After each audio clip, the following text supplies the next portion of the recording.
Welcome to part 3 of the Mustang budget build. Today we are tinting the new Edge Mustang. We're going to put LED lights on it, fix the back badging, we're going to drop the car, and we're going to put the original wheels back on it. Let's get right into it.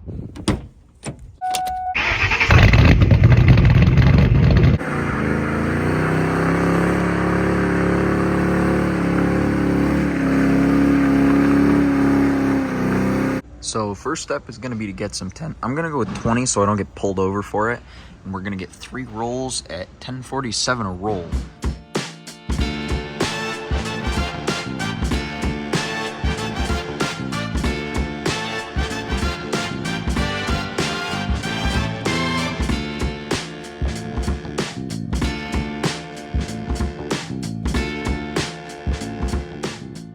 We're going to call it a night. We got these 4 done, and they came out pretty good.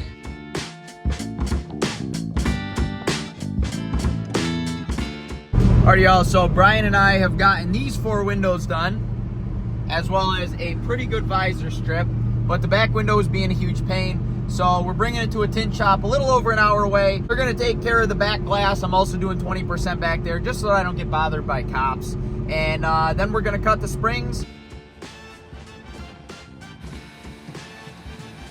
Yeah, it looks way better. So well over that road. We are all done. Oh, hold on one second. Ooh! All right, back to what I was saying before I was interrupted by the tunnel. The back glass is done. It's just a little bit dirty. In T-minus 1 hour, you guys will see me back at home, and we will get this thing up on the lift. We are back home. Got the poor old Chevelle sitting back there. Need to get... Oh! Really? Yeah, first time driving stick, sorry.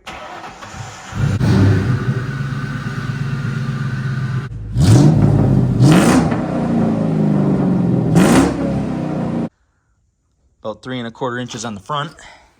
And then the back is about 2 1/4. So we chop the front first. Deal. Oopsie daisies. Open the...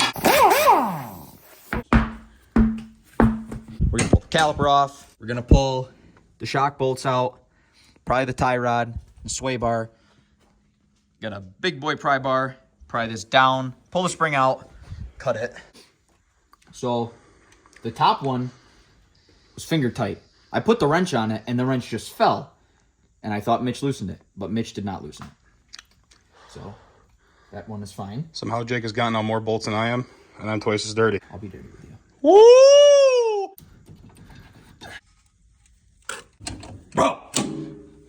Socket's still on there. All right, give me a hammer. Ooh. Taking the sway bar off. So now here comes the avalanche. We're gonna try to do this the easy way and take the shocks off from the top, because the bottom bolts are a little bit rusty here in New England. This is what it looked like before we took this off. And if you guys decide to do this, be very careful and prop something underneath, because we didn't, and it about went boom. You learn some shit and just... Surprisingly, this car is really not in bad shape for being a Northeastern car. We took everything else off that we think we need to do, and now it's just a matter of getting this out. Of course, if you have a much more rotten car, this is going to be a much more painful process. The ABS line out. Now we're going to disconnect the tie rod just for safety purposes, because we're already here and it'll only take a couple minutes. And hopefully, if we cut about 3/4 to 7/8 of one coil, it'll sit even to what it is in the rear, and we won't have to cut the rear, but it'll have muscle car stance. We're scaring it with an impact here. A little more. Now that's the way that you're probably going to want to do it. Yeah. You let it down slow. We have spring number 2 out. This is what it looks like when all apart. It should probably look a little different. You probably should take the bottom of the shock off, not the top of the shock. Because I'm a genius, I have discovered that these are a little shy. All right! We're a little shy of 5 inches in diameter. Outer. We're like 4.5. So that means the circumference is probably around 15, which means to cut off 7/8 of a coil, 15.5. we need to measure like 1.5 inches or 2, somewhere in between there. So we measured from the inner and the outer, 2 inches at the angle, and we're going to cut right in the middle. And we're going to do it on this too.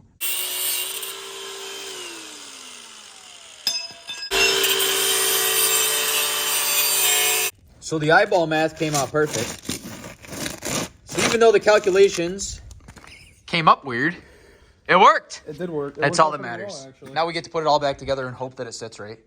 Before anybody asks, yes, I painted the ends because I do things the right way. Don't listen to Mitch. He doesn't know that I do things the right way. Put the spring back in. Now it's just a reverse of everything we did in the first place. Both sides are in now. We are hoping that the camber isn't too crazy. Caliper goes back on this side. Caliper is in on this side. Wheel is going back on now. And for good measure, we are doing a quick fluid flush. Is it a good time to tell you I didn't buy the oil? Oil is changed, fresh mobile filter because I don't trust the Fram. Rear end's good, other than this, which I found, which is an exhaust leak. And after we dropped it, we have headlights. They came straight from China.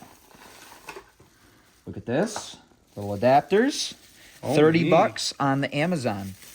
And there was one on there that was only $22, but I figured that that wasn't gonna function. And we also have some lettering for the back because it says Mustang, and I want it to say Mustang. Oh my. Do they fit? That's pretty. Way brighter. Holy moly. Let's give it the vision test. It's brighter. Definitely brighter. Try the highs. Wow. That's like Mitch is putting that in. Of course, only the best quality of work from Mitch. Looks way better. We only ended up cutting the front, and it came out just about right. We took about 3/4 to 7/8 of a coil off the front, and it looks good. The tint came out really good too. Two things left to do here. The first one, a burnout, and the second one is to put the bullet wheels back on. But we're gonna do the burnout with these.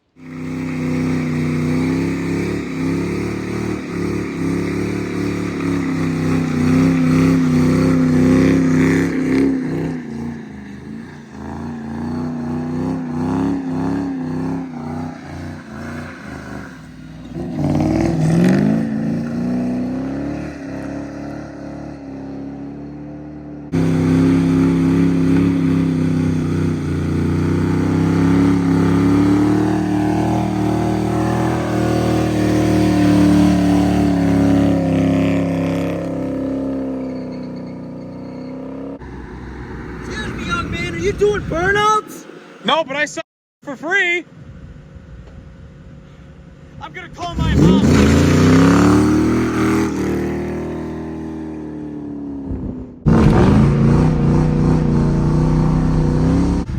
Mitch, you like the Mustang? I do like the Mustang. Oh.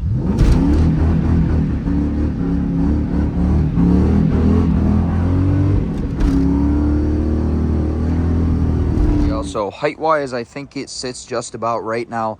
I thought we were going to have to drop the rear, but it looks like it came out pretty good. I will know for sure when we get the other wheels on and I'll know the wheel gap, whether I'm going to have to lower this a little bit more or not. But right now, through the magic of editing, we're going to put the bullet wheels back on and finish out this video. This is the final product, and I've got to say I am very impressed with the way that this car came out.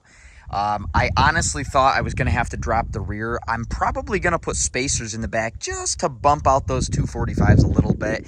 To give a recap of what I did to this vehicle, along with a couple of buddies that helped me out throughout the way, I picked up the car for $2,900 after quite some negotiations and it being on Marketplace for quite a little bit. So it was actually up for $5,500. When I saw it, I knew that I was going to want to do a build on it, but I wasn't going to want to go crazy. There's something to be said about a car that you can have for $4,000 on a high schooler's budget and somebody that could actually drive this car to school every day. It's got heat, it's got AC, it's reliable, and the best mileage I've pulled in town was 21.88, and that was driving it very nicely. Now, this, of course, isn't for everybody, but I give out these videos not only for myself because I really enjoy making them, but also for other people because there's cars out there like this that you can build on a budget and you can have a lot of fun doing it, a lot of fun with your friends, do a lot of cool stuff and make some money on it. It can't hurt. The idea that hot rodding is dead and you can't do it for under a certain price point is not exactly true. I bought this car for $2,900 and had about another $1,000 to throw at it. I bought the last one for $1,000, which was a $1,000 Camaro. I bought a bunch of these cheap vehicles that I just keep turning out because I truly enjoy working on the cheap cars like this. And definitely don't think that this car is perfect because it's very far from it. But part of having a hot rod, so to speak, is having a car that's not perfect, but is mostly functional for what you want. When I bought this car, it was very dirty. It was nasty inside and out. It smelled like cigarettes. There's still empty packs of cigarettes strewn throughout the car. It had no tint on it. The wheels were rusted. The tires were dry rotted. It was missing the S back here. And oh man, was the paint bad. And don't get me wrong, it is not perfect now, but at least you can look at this paint as it's going down the road from 10, 15 feet away.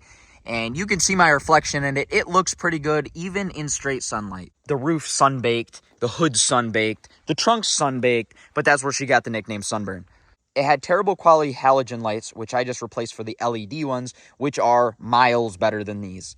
We did the short throw shifter because that stock one was appalling. I did a full deep clean on the interior of this thing because it smelled like Marlboro Golds.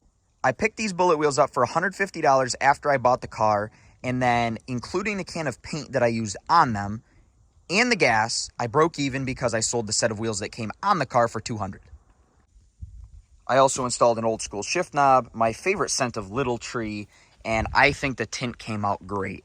Now it's time for me to get a few good pictures of this car, post it up on Marketplace for probably about $5,300 or $5,400, take about $5 for it, and move on to the next one. I have more truck videos coming soon, and I have a couple surprises coming for next year. So stay tuned for that, and thank you for watching.